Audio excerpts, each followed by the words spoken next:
up here at Yeppoon, Queensland. So got the hotel in the backdrop there, which is beautiful.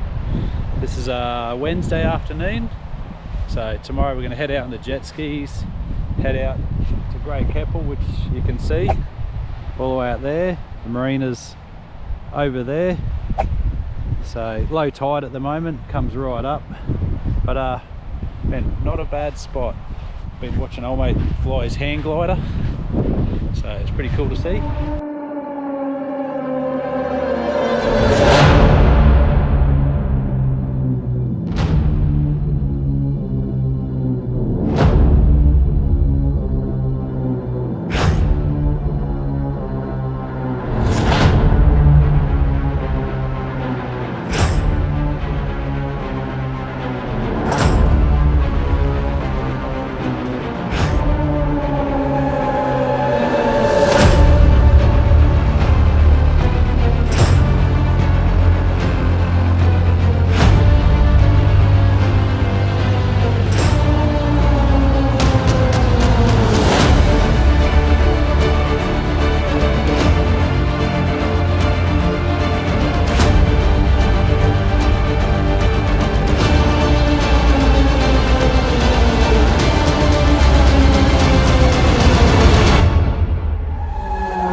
Okay guys, well today's adventure was to come to Great Keppel, leaving from Yeppoon. It's about 16 kilometres over from the boat ramp, not too far.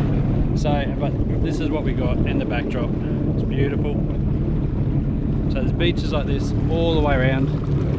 Follow the coastline, it's just crystal clear.